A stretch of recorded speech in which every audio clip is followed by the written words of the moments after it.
Welcome to another episode of Stuck in My Mind podcast. I am your host, WIZE. I'm excited for my next guest. He's a former professional boxer. He is now a boxing coach and a mindset coach. Welcome to the show, Steven Rados. Thanks for having me on. Oh, the pleasure's mine, brother. Thank you for being a guest, man. Really appreciate it. No worries, man. Thank you. Like I said, it's good to get on here and talk to some people. Absolutely. So, can you share your journey from being a professional boxer to becoming a mindset coach? Yeah, for sure. So I started boxing when I was about 15. I'm 29 now. I'm almost 30. And because boxing's hard as fuck. Like, if anyone who's done it will know. So I used to fight professionally. And it's just real difficult. And then just life as well can be difficult at times. And then I just started looking into like better ways to do things. And then I really got into like personal development and mindset and stuff like that. And I found it can really shift like your focus and then, yeah, your goals in life and everything like that. And just one thing kind of led to another. Like I was already training so many people in person and helping them already. And then I realized I help them with physical fitness. I was like, I can help them with their mindset and stuff too. So just kind of one thing led to another, and it's basically what happened. So what inspired you to focus on self-development and mindset coaching after your boxing career? So I was always physically fit and stuff like that.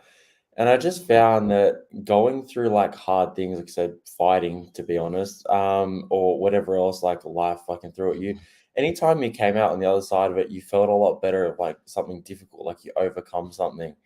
And then it just kind of like made me think, and I like reading as well. So just learning a lot about your mind and stuff like that. Just yeah, really kind of just pushed me in that direction. And have a lot of clients that come to me with a lot of problems and stuff like that. I think just because I make them do hard things, they feel comfortable to open up to you. So I just had to help them overcome their daily struggles and things like that. And yeah, it just kind of, like I said, took off in that direction. So what are some of the similarities between coaching boxing and coaching someone to develop their personal development? You have to do things that you don't like. I think that's the main thing. So boxing, things are hard. You got to do things that you're not going to like all the time. Sometimes you got to get up early and run. You have to train hard. In life, you're going to have to do things that you don't like, but it's all at the end of the day, it's beneficial to you. Okay. So how did your experience in boxing shape your approach to personal growth and mindset? It was really because I've already, like I said, I don't feel like there's many things harder than stepping into a ring with, little gloves and half the crowd want to see you get knocked out and the other half want to see you win. So it's a real confronting and difficult thing. You put yourself in some difficult situations.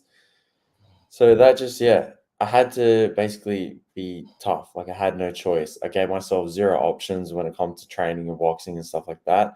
And then I realized if I just take that approach and put it into like everyday life, like, okay, I have to do this because it's going to help me reach my next goal. I have to do this. Like I don't have a choice. I just ultimately would start to accept things and then I'd be like, okay, and I'd look at them in a more positive way. And I'd start to enjoy all the difficult things because I knew that it was beneficial to me in the end. Okay. So is that how is it, so how is it that you apply some key lessons that you've learned from your time in the ring to your everyday life? I put myself in difficult situations now that I don't like. I still box, but I don't have the fights anymore. So anything that I find will be difficult or uncomfortable. For example, the other day, my friend, he's into fashion and fitness. He asked me to do a runway for some fashion clothes, some fitness clothes. And I don't do that shit. But I was like, you know what? It'll be growth for me because it's confronting. I have to walk out onto a stage. And eventually I want to talk in front of a stage of people. So I'm like, you know what? It's just kind of little difficult things to put you in like similar situations to where you want to go in life, I think help. So you made yourself uncomfortable, and Yeah. that's what it takes a lot of times. That's what it takes. It takes you making yourself uncomfortable so that you can challenge yourself. Because nowadays, a lot of people they're comfortable in their spaces and don't want to take risk and don't want to take advantages, and they miss opportunities. So 100%. when you don't take that risk and you don't make yourself uncomfortable, like you said, you eventually you want to do public speaking. Well, what's the best way for you to start? By going doing runway models. Like you're you're especially if it's something you haven't done before and you're making yourself uncomfortable. Now look at this. You're going out. You're making this runway walk, something you've never done before. You're challenging yourself. Now you're like, okay, I've challenged myself there. Now I think I can take that next step and do a public speaking event or something. Yeah, and I think confidence bleeds into other areas as well. So once you're confident in one thing, you're like, all right, I can use this confidence to use it in another area. So it helps. Like you get confident in one thing, and then the next thing you have a little bit more confidence for you. Like I did this difficult thing over here, so I can do this difficult thing, or I can at least attempt it. So can you talk about the importance of discipline in both boxing and personal development? Yeah, I think in both, you just have to give yourself no options. Like you feel, I've made this thing the other day. I'm like, your feelings don't matter. Like if you're after a certain goal or dream, it doesn't matter if you're tired or anything like that because the day's just going to keep going. So you have to. You have no choice. Or you can stay where you are and let life pass you by. And then you might miss your opportunity because you didn't feel like it. So you need to be disciplined enough to go, you know what, I don't feel like today, but this is what's beneficial to me. It's what's going to help me in the future. And I just have to do it. Yeah, you have to set that structure where, okay, I have to go run twice a week, whatever it is, or I have to read a certain amount of pages a week, or whatever it is that you do to help you develop and grow. Because this let's be honest, this nobody really likes to read. There's certain people that do like to read, but reading can be kind of be boring. So if you can find a way to entertain yourself, like let it be audiobooks. That's a way for me personally. I enjoy is listening to books. And sometimes I'll sit down and read, and I'll be like, let me order the audio and let's see how that works for me. Some people really do truly enjoy to read. Yeah, for sure. Like honestly, I never used to like reading at all. And then I'm like, fuck. And a lot of people tell me the same thing because I read quite often now. I read most days. But what got me was I found one book that I liked, and then that really got me into reading, and then the habit just stuck. And then I'm like, okay, even with books that I'm not fully sold on or a little bit more difficult now, I'm like, you know what, I'm gonna get through it because I know that the information in it will be good for me. And then I'm like, the next book I will like. So I just find something that's more like in tune with what I do like. So I think you just Yeah. need to find that way to make it, like you said, enjoyable, like audiobooks. It's all the same shit. You're getting the good information into you, which is really what you're after. hmm Yeah, you have to you have to um go out and seek that knowledge. You have to go. There's books that I've purchased the last few years that I've read, and when I'm going through it, I'll highlight it so that there's certain things that resonate with me. Like, cause like not everything in every book is gonna resonate with you. There's gonna be Oh, key 100%. topics. There's gonna be key topics in certain books that when you read it, you're like, oh man, that's me. So you highlight it, and sometimes you just go back and you research. You go back and like when you feel like you're stuck, and there's certain parts in certain books that you just go back and all right, I needed to read that all over again to help me get unstuck. Yeah, that's it. You can even reread the same book and see it in a different light. I'm actually hmm reading a book at the moment, and there's some stuff that, to be honest, I don't even like in it and don't even agree with. But it's good because it challenges your mind and challenges your way of thinking. You can see things from, like, I read it and I'm like, all right, I understand that perspective. Here's why I don't agree with it, and this is my perspective on it. But it still gives you like a different point of view, which is still good for you. Yeah, definitely. All right. What role does resilience play in achieving success, and how do you cultivate it? You just need you need it because at the end of the day, not everything's going to go your way, and you need the resilience to just kind of push through and get over things, and try not to let it affect you. Well, things will affect you, but you need resilience to push through anyway. Yeah, life is not easy. It's hard. There's times where you get knocked down, you get knocked down, you get knocked down, you get knocked down. But it's every time you pick yourself up, man, you just keep picking yourself up, and especially that's great for analogy for a boxer is yeah, you get knocked down, but you pick yourself, you get right back up, and you continue to 100%. fight. You have to. Yeah, and that's how life is. You're gonna get hit. You're gonna get knocked down. Life See, can it's be life. ultimately you want to win or Yeah, lose. life is rough. Life is not easy, man. Life will give you some body blows and will knock you down. It's how resilient you are and how are you gonna be that person that's gonna be like, oh no, it's too rough. I can't get up and stay down. Or are you gonna be that person who's like, you know what? I've seen the canvas before. I'm gonna pick myself up. 100%. I think that's why you need that positive self-talk too. Because if you tell yourself, I can't get up, it's going to be way harder than you think it will be. If you tell yourself you can do it, you'll start to believe it and your mind will shift in like, okay, now we've got to think of ways of how we can do it. Yeah, absolutely.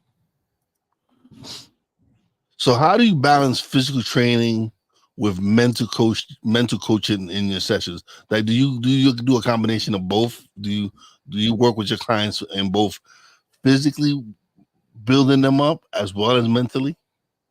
It's funny. Every time someone asks about balance, I laugh. Balance is bullshit. I think it's non-existent. It's prioritizing what's important in that time. So for clients, I prioritize whatever they need on that day. Like I can tell when they come in and we start talking, I'm like, all right, this is going to be more of a mental health session, and we're going to talk and still get a workout done. Or today, I'm like, you know what? They need to smash a workout today. They want to feel physically better. They want to be mentally exhausted and push through. It really just depends. There's no like perfect balance between either. It just depends on what they need for the day. So depending on how they're feeling, it's what is going to be either we're going to work on your mindset or we're going to work on your body. Yeah. If they're coming in with a day where there's something where you feel that they might have to go work on their body by and let some of that frustration out and by working them physically, or or if it's something that you know that you can see that they're dealing with something mentally and you're like, okay, this is what we're going to work on today.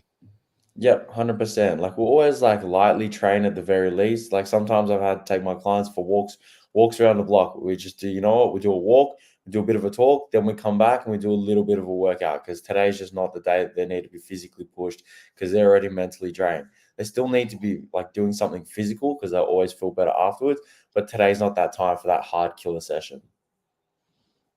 Okay, definitely. So how do you stay motivated and focused on your own personal growth journey? Because I know I sometimes. Yeah, go ahead. I constantly keep learning because at the end of the day, I want to be the best for my clients and myself. So if I don't constantly keep learning and keep looking fit, I'll be so hypocritical to be like, oh yeah, you should train, but I don't fucking do it. So I have to make sure I'm fitter than all my clients. I'm training hard. I'm putting in the effort all the time, and I'm constantly learning more because people come with new problems every day, and I don't ever want to get stuck with something that I can't help them with. So I'm constantly trying to be in front of everything. So do you deal with a lot of your clients person to person, like in together, like in session, or do you do remotely? I do remotely as well and in person. So in person, I mainly do is my boxing clients. That's how that started. And then just through that, like I said, we started talking about mindset and everything like that anyway, because people felt comfortable to tell me their problems. And then since that, I wanted to grow bigger and just help more people. So I moved to also doing it online. And now I do the both, and I basically do the mindset training online, and I get them to do like a weights program and stuff like that. Mhm. Okay, awesome. Excuse me. So what are some of the what are some practical strategies for developing a positive and resilient mindset? I think positive self talk is a big thing. I think a lot of people have a negative self talk, and you need to flip that switch. I think stopping negative thoughts is very difficult because you're just trying to not focus on it, which kind of makes you focus on it even more. So I think flipping things to a positive thing, looking at like what could go right instead of what could go wrong, having thinking about the good outcomes. And then another thing is, whenever I don't feel like doing something, I like to think, like, okay, what kind of future do I want? I'm like, all right, I want to be fit. I want to have, family, nice house, whatever it may be. I want to help a lot of people. I'm like, okay, so what do I need? I need to consistently do the things that I do every other day. So today can't be any different. Otherwise, I'm just not going to achieve that. I need to become the person that is consistent all the time. And if I stop today, it's not going to get me there. I have a audience member question. This is Yeah. coming out from Corrado. A good friend of mine. He wants to know, how does a boxer feel after a match, as far as pain, mental status. What are the things a boxer goes through after a grueling match? You know, it's funny. You're on such an adrenaline high, you don't feel shit. I got a head clash. I don't know if you could see in my last fight. I got 7 stitches above my eye. I never been cut before. I thought it was the smallest little cut of my life. I got out the ring and half my face is split open. I didn't even know because you got such adrenaline, like you don't feel anything. There's no real pain until like hours later or something like that. And afterwards, you feel like a weight's been lifted from your shoulders. You just like it's such a big adrenaline dump that you're like, all right, cool. Like you're so relaxed. Awesome, yeah. And that's it's this is why I love to go live, stuff like this, where you have people who have questions. They have questions they want to be answered. So that's a good question, Corrado. Yeah. Thank you for the question. So how can mindset coaching benefit athletes specifically? I think because like we know as athletes, we have to do difficult stuff all the time. But sometimes you just don't fucking feel like it. When your body is drained, you're mentally drained, you're pushing yourself all the time. And then you're in those like deep moments of just pure exhaustion. You can't think past what you're doing right now to think, okay, like I know I need to do it, but why? Why is this beneficial to me? And then you can start to think of like these little things that will help you along the way, like little things that are going to help you get through training or the next round or the next fucking sprint, whatever it may be. You can start to do this shit on your own. But if you don't have like any mental preparation or like you've never done any like looking into your mindset, you don't really know where to start. You just know it's difficult and you have to do it because you're about to fight. You've got no fucking choice. But yeah, I think if you start to look into your mindset, you come up with little ways to look at difficult situations better. So how would, because that was a cool, how has your personal, like when you started getting into self development and mindset and growth and all that, how did you see a change in yourself and when you fought? I feel like I really just focused on the outcome that I wanted. Knew I was not going to lose, and I was just so focused on what I was, and the lengths that I was willing to go to get that win just were non-existent. And then anytime it used to get difficult, like we'd be doing sprints, it'd be cold in the morning, you'd be fucking out of breath, and you've still got fucking 20 minutes left in your session. I'd be like, all right, you know what? If you don't want to do any more, quit right now and don't waste anyone else's fucking time. You can quit right fucking now and walk away. You're not obligated. If not, just shut the fuck up and get it done. Like it's you made the decision to be here, make the most out of it, and don't waste anyone's time. So by you getting into self development and building your mindset and all that, it also showed you that, you know what, I'm not here to play around no more. Yeah, that's it. I'm more focused to I'm focused on the task at hand, and this is what it is. That's it. This is my goal, and I want to achieve it. I'm going to keep my word to myself, and I'm going to get through this. I'm going to keep my word to everyone else, and I'm going to get through this. Awesome. So how do you approach goal setting with your clients, or do you even have them set goals or not? I do, depending on what they go through. Everyone's different. So some people have shorter term goals, some people have long term goals. So when I talk to my mindset clients in the week, I talk about what they went through throughout their week. And then their little goals would be like, all right, like what went wrong this week? How the fuck are we going to fix it? What are we going to do this week to make sure next week we're not talking about the same shit? because problems may arise over time and they may take time to deal with.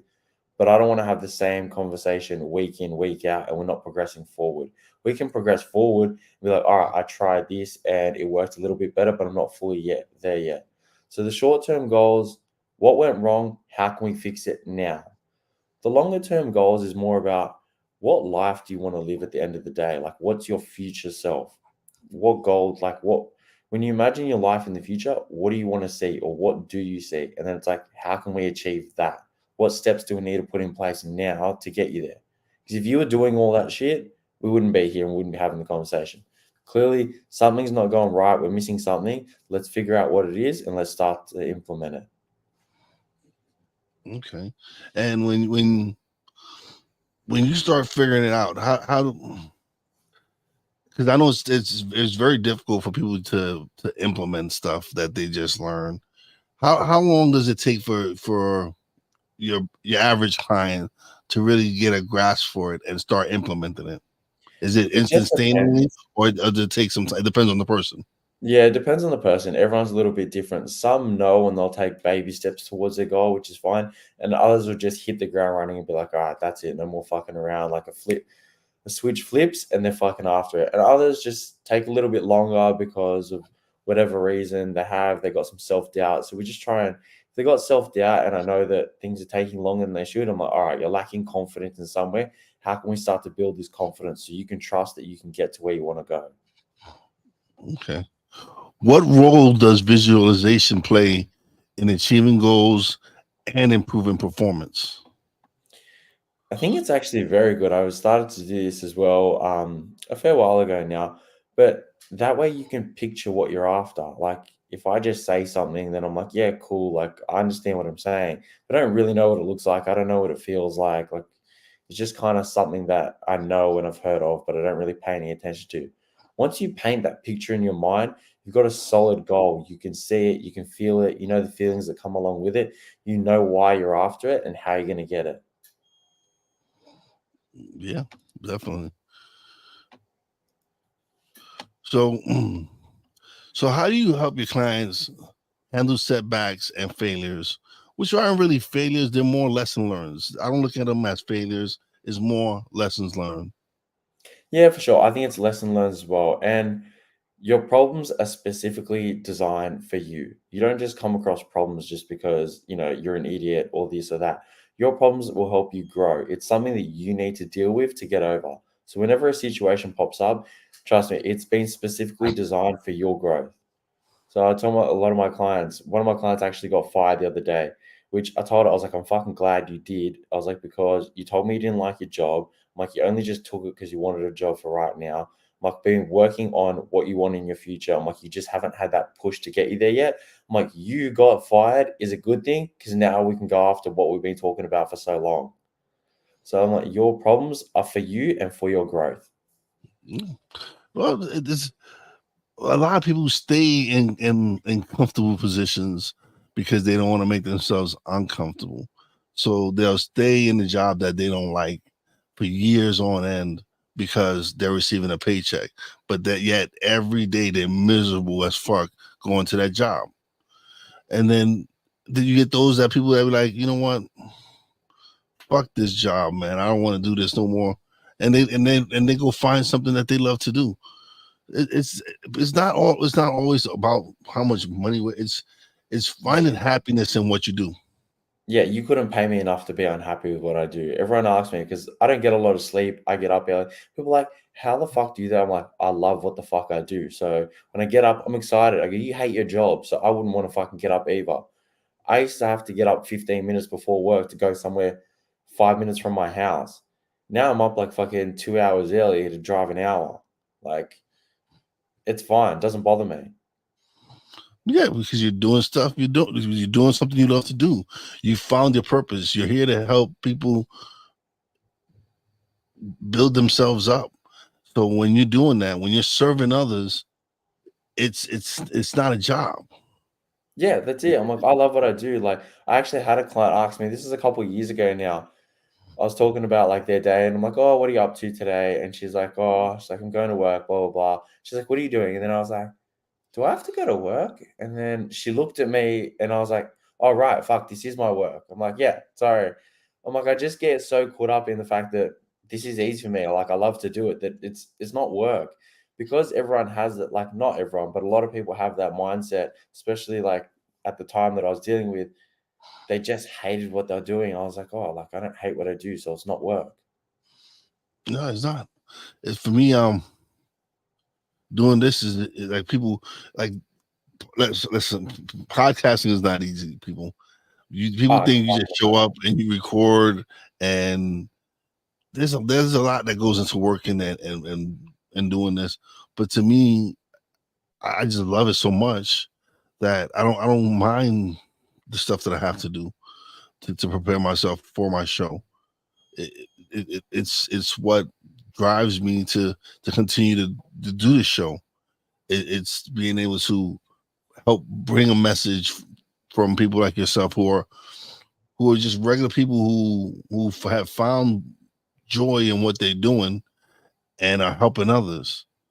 And That's so it. if we're able to share this message with other people and let them know, like, hey, you can find what you're passionate about and do it and help others and be able to live a good life. 100%. You need to find something, like I said, that does not feel like work. Something that you actually enjoy, because you're going to be doing it for a very long time.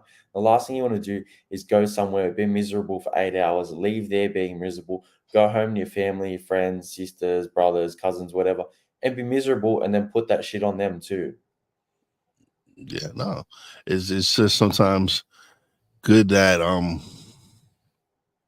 like, all right, I had no clue. I was 40 something years old. I had no clue what my purpose in life was. Didn't know. I have a good paying job. I have a beautiful wife that loves me. I have a family that's very supportive. Um, but I didn't have no purpose. So I was lost. I didn't know what was it that I was supposed to do with my life. The pandemic hits. I get furloughed from work, and I start my podcast. And I didn't. I'm not a media person. I wasn't from radio. I didn't have media experience. I didn't know what the hell I was doing. I just jumped headfirst into starting my podcast. Yeah, there was a time where I was questioning myself. I was like, oh, why would I want to do this? Or why, like, all these just making up excuses to the self talk. That's something where Yeah, we would talk about. The self talk is, why would I want to listen to myself? Who's going to listen to me? All this other negative stuff. Until I finally decided just to press record, release that episode, and then it just like lifted this big rock off my back. And now here I am 4 years later. The podcast has grown to more than I can, like, I didn't imagine I would grow it to where it's been to where it's got to now, where I'm booked solid through November, going into December. I think I even have a date in January for someone see, to be that's a guest on the crazy. show. But imagine you let that negative self-talk like hold you back. Yeah, Like, how good is it that you just were like, nah, fuck it, we're doing it. yeah, And look at the it had to outcome. be that way. Yeah, it had to be that way. I could have easily given up and been like, no, but that's not what. That's not how I'm built. And so I just kept improving. I'm still just like you. I'm still growing and developing. I'm still learning. I'm still wanting to. How do I improve this, or how do I improve how I interact with this guest, or how do I improve such and such? It's just every day is something new to learn. 100%. It comes with the job. Like, it's experience all the time. And when you come with a new problem, you're like, all right, cool. Next time I come up with that, I know how to deal with it better. I know how to get a better outcome on that. Yeah, yeah. That's how it goes. You figure it out. So what are the most important qualities of a successful mindset coach? I feel like they're more skills and qualities because it's all things that you can learn. I think you need to be willing to learn from everyone, even if it's learning what not to do. You're never too fucking experienced to learn anything. Like I said, even if like you're like, all right, you know what? I learned that I'm not gonna fucking listen to that person again. But you can learn things all the time, constantly learning. You need to be disciplined as well because you need to lead by example with your clients. Like I said, I will never ask my clients to do some shit that I'm not willing to do. They're never going to be like, oh, you need to fucking, I just don't have time. Okay, get up earlier. I had a guy message me. He's like, hey, man, he's like, I'm like, it's not even a client that I work with, just a guy that I have that sends me some questions sometimes, asks me some stuff online. He's like, man, I'm really struggling to get up in the morning early and run. He does MMA. He's like, you box. He's like, how do I do it? Blah, blah, blah. I'm like, man, I don't really run anymore. Like, because I just don't fucking need to. I'm like, I still train every day. I don't run. I was like, he's like, am I being a bitch? I go, yeah, you are. He's like, all right. He's like, I still don't know how to get up and get out of bed. I was like, all right, you know what? I go, what time do you run? He's like, 6 a.m. I go, bet. I was like, you know what? 5:30 a.m. I go, check your phone. I got up and I went for a fucking run and I sent it to him at fucking when he had to get up and go for a run. I was like, if I can get up and go for a run, having not run in fucking months and months, I'm like, you can sure as fuck do it when you've got a fucking, when you're constantly training and fighting. Like, you'll be okay. So you need to constantly be pushing yourself for other people. Yeah, yeah. No, it's important that you consistently push yourself. I think it's good for your clients to see you consistently push yourself because they're like, damn, look at that. He's the coach and he's doing he's doing this. Imagine me being a client and I did it. How would it benefit me? How would it work for me? So when they see you doing it, it's a different thing because now they're like, man, he's dedicated to what he's doing. All right, let me get up, get me get out there Yeah. and start running. Like, it clearly works if he's doing it and he feels like that. Like, I'm always positive, I'm always happy, I'm always helping them with their problems. I've always got answers for them.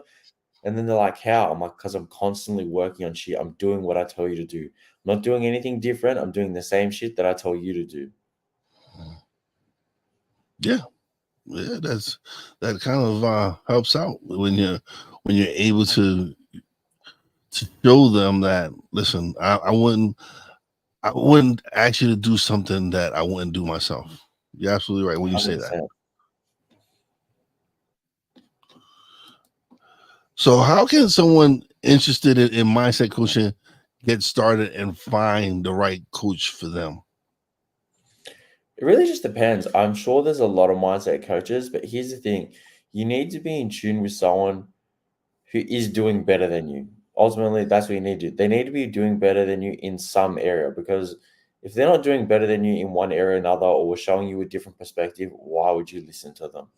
So they need to be someone who challenges you to grow, but also I think does the things that you want themselves, or is at least putting themselves in those positions to learn all the time. Like, there's things that I don't want to get better at that my clients want to get better at.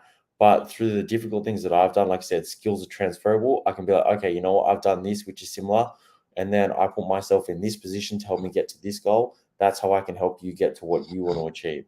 So I think just finding someone that resonates with you and you can kind of connect with. Awesome, awesome. Well, Stephen, man, this has been a great conversation. It's been a pleasure having you on the show.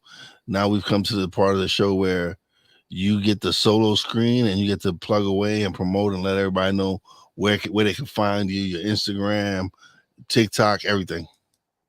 My Instagram is basically just my name. It's Steven Rados, StevenRados. And yeah, I'm boxing and mindset coach. You can follow me, ask me questions, hit me up, whatever you guys want to do. I'm always keen to have a chat. I'm always keen to help out. Yeah, All right, man. Thank you. Thank you. Thank you. Let me close out the show and we can shout a little bit off the air. But thank you so much for being a guest. I appreciate you coming on and sharing your story and sharing what you're doing with your clients, man. I greatly appreciate it. thanks so much for having me. All right, all right. Thanks to everybody who left a comment. Sick Diggy, I see it. I see you came through and showed some love. I appreciate it. Corrado, thank you for all the support from day one, brother. You've really been someone who hasn't been afraid to tell me what's on your mind. And that's really helped me improve and take the show to another level when I have audience members like yourself who tell me, hey, Wise, maybe you should do this, try this on the show. And I do. And I really appreciate that, brother. I truly do appreciate the fact that you take your time. That's something very precious to watch the show. And you're willing to help give me critique and advice on how I can make the show better. So, brother, I greatly appreciate you. You know how much I appreciate you, brother. I tell you all the time, but thank you again, once again, for being a wonderful friend and a constant supporter of the show. Thank you, brother. And as always, big shout out to my Real Wise fam, Poppy J, Brandy J, love you guys. Big shout out to the boss lady, love you and appreciate you. And as always, a big shout out to all the essential workers out there. God bless y'all. Be safe. You know how your boy Wise does it. Peace out.